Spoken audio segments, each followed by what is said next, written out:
Jeffrey was working hard on a hot summer day and he was really sweaty. He was looking forward to going home. When he got into his car, it was so hot that it felt like a sauna. But when he turned on the air conditioner, it felt amazing. Even though he was still sweating, the cold air helped cool him down.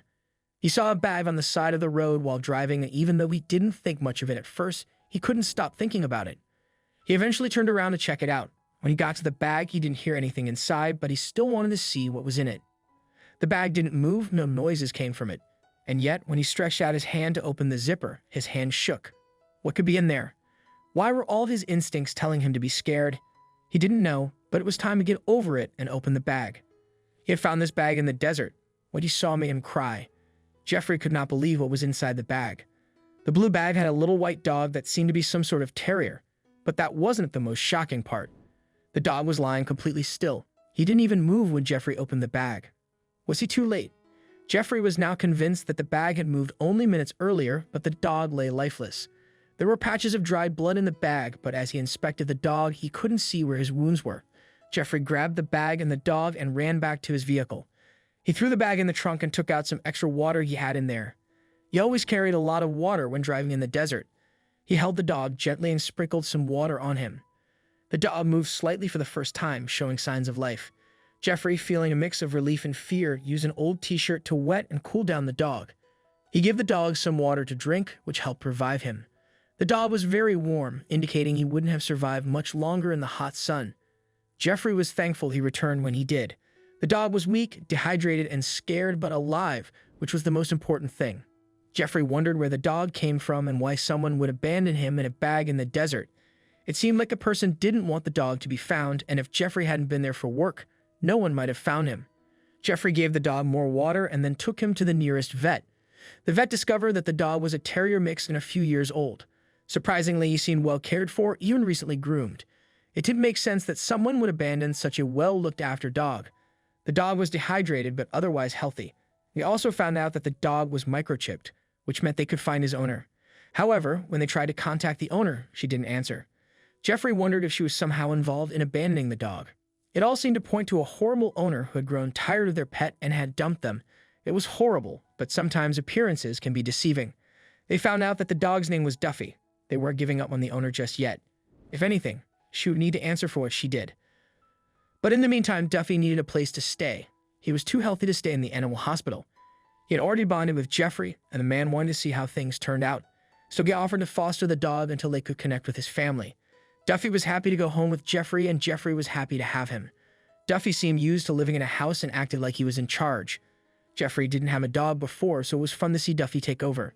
Sometimes Duffy seemed sad and shy, but other times he showed his lively side.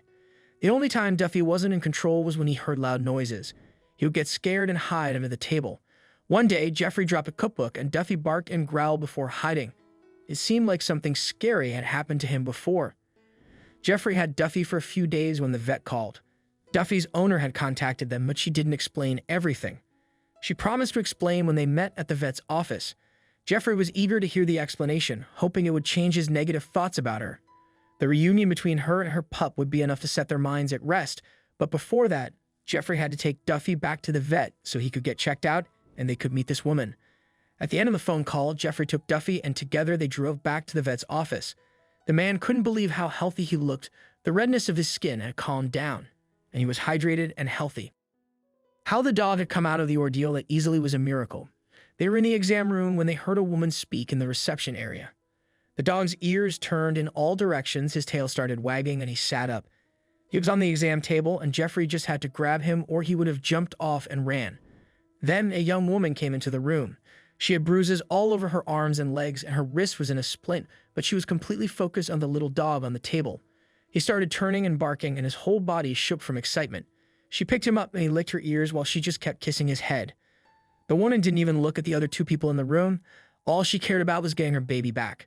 She had been trying to accept that she was never getting him back when the call came, tears rolling down her face. She thanked Jeffrey and the vet for all they'd done. This was not a woman who was going to abandon her dog in the blazing sun. What happened? The woman, Lacey, explained how she lost her best friend. It was sad to hear, and as she told the story, she kept scratching Duffy's head and holding him like a child would hold a teddy bear for support. They had gone to a restaurant that allowed dogs and had a hike in a remote area outside the city.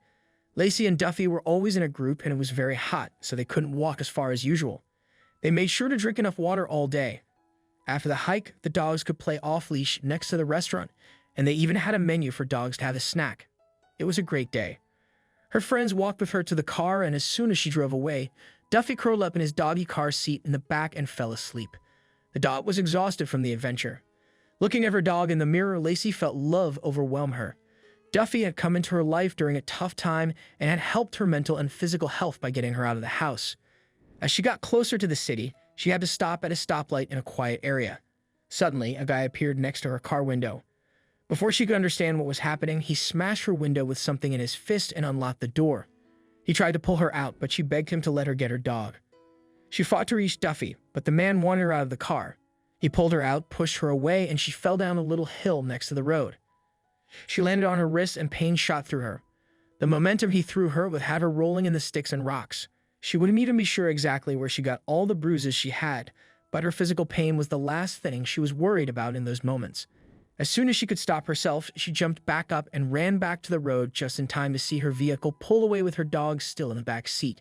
She ran after it for as long as she could, but the guy had an open road and it wasn't long before she lost him. She was shaking and crying, needing to call the police, her friends, her family, and anyone else to find her dog. She didn't care about the car. Losing her boy was unbearable. But her phone was in the car's center console, leaving her stranded without a way to contact anyone. She walked back to town, hoping to find a gas station to call for help. Then she realized she didn't know any phone numbers. They were all in her phone.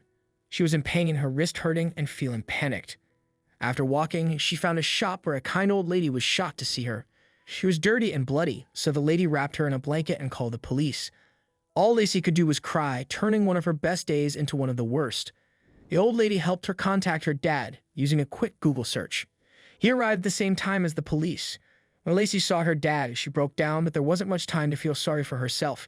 She needed to pull herself together and get help for Duffy. This took a few hours, and they didn't know that in a different direction, a young man had found a bag in the desert. The police searched for her vehicle, knowing a criminal would have left the area. They also called local vets, but the vet Jeffrey took Duffy to was too far away. They searched as long as they could, but eventually, everyone made Lacey rest. Her new phone with her old number arrived after 2 days of not knowing where Duffy was. When she turned on the new phone, she got messages from the vet. Her family couldn't understand her. She was laughing and crying, so she played the voicemail. Duffy was alive and she was getting him back. She called right away to set up a time to get him. Seeing him on the exam table was the happiest moment for her, and he seemed happy too, still licking her. The men listening to her were crying by the time she finished. Lacey and her dog had been through so much. It was no wonder Duffy was scared of loud noises. She didn't care about finding the guy, she just wanted her dog back and hoped he hadn't hurt anyone else. Jeffrey realized he had evidence the police might need. The bag that held the dog was still in Jeffrey's car and could help solve the case. It was from a local gym, which was unusual, so they thought it could be an important clue. Lacey described the man who took her dog, and the police knew exactly who it might be. They showed her a lineup and she identified the man. But they didn't need just her word. Duffy's actions helped confirm the man's identity. When the man tried to put Duffy in the bag, Duffy fought back. He bit the man, causing him to bleed, and dropped Duffy into the bag. The man left Duffy in the desert, hoping to never see him again.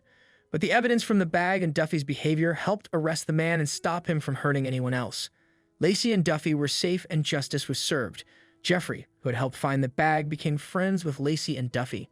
Lacey eventually felt more comfortable driving alone, especially with the added safety features in her new car.